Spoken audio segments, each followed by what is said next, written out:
Imagine, you've just finished your creation and want to share it with the world. You could stand on a soapbox and shout your message. You could publish your article in a traditional journal. A few people can read it, and you no longer have control of your own work. Or you could share your work with the world through open access and make a real impact on society. So what is open access? The Berlin Declaration on Open Access to Knowledge in the Sciences and Humanities states that open access is free access to information and the license to copy, use, distribute, transmit, and display the work publicly, and to make That is a mouthful. Let's break it down. Open access means the creators place their work on the internet for public use free of charge and free of most copyright barriers. Anyone can read it, cite it, and reuse it. There are several ways to share your work using open access. You can publish via a publisher by following the golden or green road, or you can publish it on your own using a license. When following the golden road, your creation is published via a publisher as an article in a journal or magazine. Work shared via a publisher can cost money. This fee is known as an article processing charge, or APC for short. The APC is to ensure your article receives the same treatment as those articles published traditionally, while allowing publishers to compensate for what they would otherwise make with subscription costs. Sometimes, the published article can then be deposited in your institution's repository, or the repository required by your discipline. Sometimes, versions of the article can be deposited into a repository for future use, even after having been published in the traditional way. This is known as the Open Access Green Road. Versions can be preprint or postprint, both author's versions or publisher's version. Depositing of one of these versions is usually allowed after an embargo period. An embargo period is the length of time you need to wait before making a version of your article public on the internet. Sherpa Romeo gives you a concise description of which version of your article can be deposited and when it can be made public.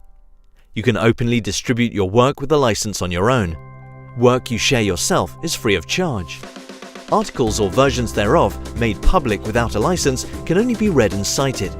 In order to use the work in education, new research, or any other form of reusing the work, a license must be attached. The most commonly used license is a Creative Commons license. Creative Commons licenses, also known as CC, are made up of 4 building blocks: buy, share alike, no derivatives, and non-commercial use form the foundation of a CC license. Buy is a standard beginning. It means you're free to reuse the work as long as you mention who made it. Share alike means you can reuse the work as long as you share the new work with the same license. No derivatives means nobody can copy, distribute, show, or build upon your work unless your work stays in the original form. Non-commercial means your work cannot be used for monetary gain. These 4 building blocks can make 6 different licenses.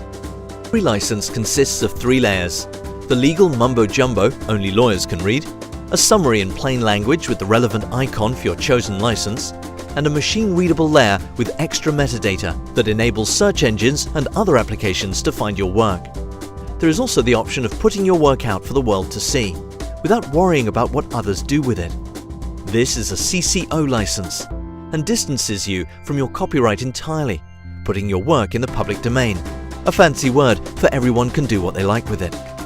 The drive for open access is increasing as governments and funders request that research done with public money is made open to the public. Open access falls under a broader subject of open science. Open science includes throwing open your research, its data, and its impact to the public. But why bother? Good question. Here are a few good reasons. By clearly indicating what people can do with your open research, you as researcher won't have to be hassled with giving permission every time someone wants to use your work. They can read it in the license. By sharing your work with a license, way more people have access to it, so the information can be used way more often.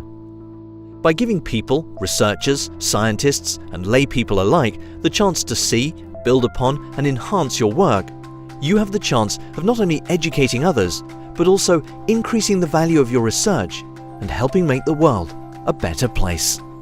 Sounds a little too ideal, but it is true.